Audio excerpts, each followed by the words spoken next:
Hi, let's continue with this experiment of improvising little, well, not even presentation, just sharing some thoughts.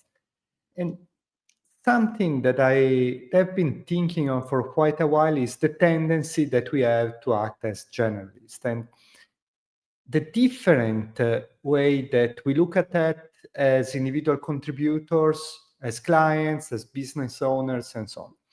Now, I think that every business owner get one of those emails where they say, "Oh, do you want our help? We are specialists in blockchain, AI, web development, app development. We are expert in everything."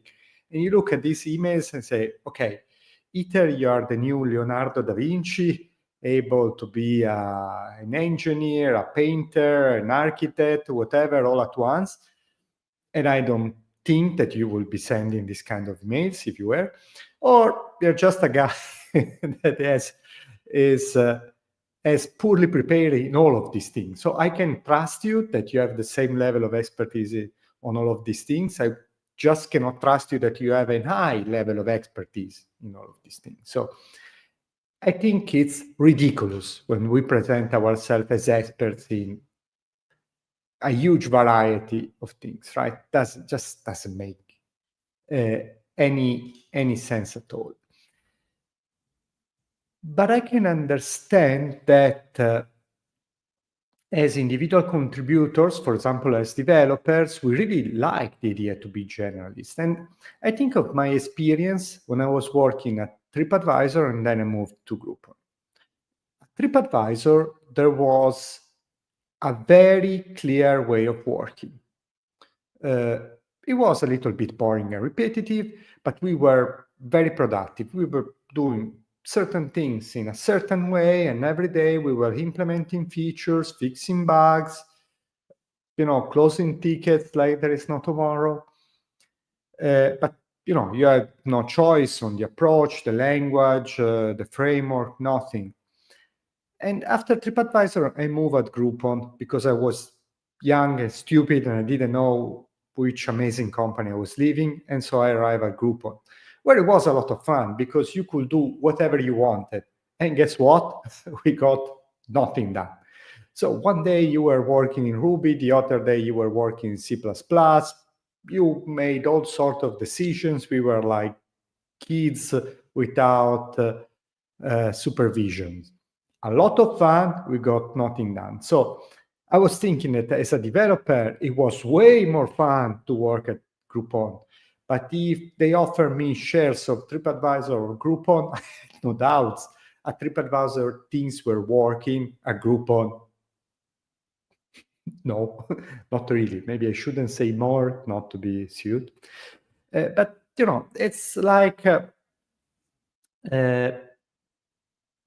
this idea that we have, right? That as individuals, we like to try many things out, but when we are buying expertise, there is always this example of picking a doctor. Will you pick a doctor that is performing the same kind of surgery every day, has been doing the same for 10 years, or someone that enters the room and say, "Oh, I'm so happy that you're here. I never did this kind of surgery that I'm going to do on you, and I really wanted to try it out, right? I feel that I'm ready. And every day I do something different." Okay, the guy looks like a maniac, right? We would have no trust. We'll just live and run for our life. But why then we are providing services ourselves?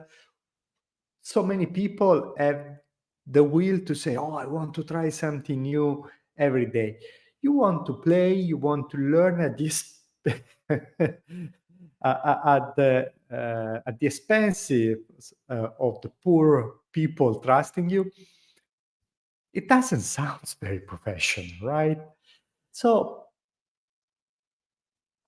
I understand the temptation. And I think we have the idea that if we are specialists and we solve always the same problem, it will be boring. We will not have anything to learn.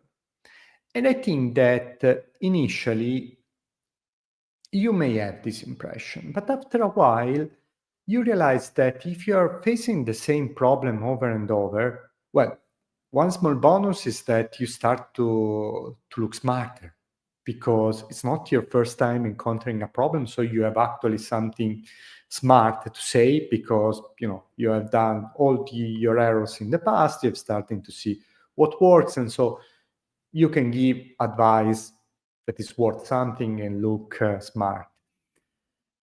But besides that, I think after a while you start to see patterns, you start to be able to see connection, you start to look at the problem differently, to reason at a different level of abstraction. So you exchange this possibility of a shallow learning, to learn a little bit of everything but not learning really much of anything.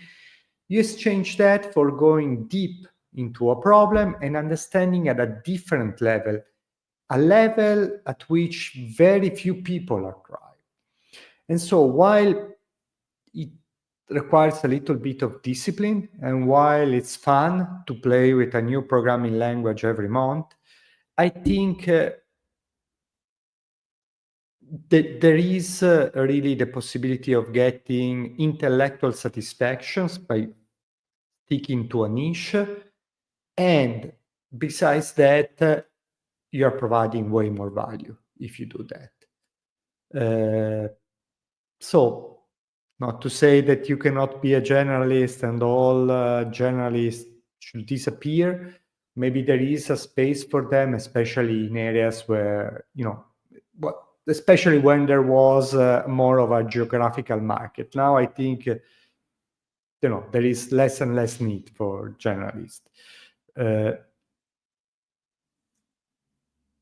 And so, yeah, I think we should have the courage to specialize. And the reason why we refuse to do that sometimes is because we use it as an excuse, the fact that in this way, if I'm a generalist, I can learn every day about something different. But in many cases, it's just that we are not brave enough to pick a niche, that we think that if we keep all the doors open, I will have more opportunities. But you are like the guy that doesn't want to commit to a girl. And, in the end, you realize that perhaps you miss something. You miss the opportunity to spend your energy in one relationship that was going to be satisfying. But maybe I should stick to technology, not giving relational advice. Maybe maybe let's go back to technology. So yeah, that was just some rant that I wanted to share, something that I've been looking at, from the point of view of a developer, where I wanted always to do different things. And when I look at that from the point of view of a client, getting emails from journalists and say, why the hell should I trust you? You have no expertise. And looking at this from the point of view of a business owner or a service provider, where you think that if you can generalize, then you can really serve your people, your clients way better. So yeah, conflicting point of views, and it's fascinating to see the same things from these different point of views. Well, I hope it wasn't too crazy. And I wanted to also ask you a favor. If you have any ideas on topics that you think I should cover, instead of me just sharing whatever comes to mind, just let me know. I would be very happy to get some inspiration and cover it in the next of these live streaming. Thank you and have a great day.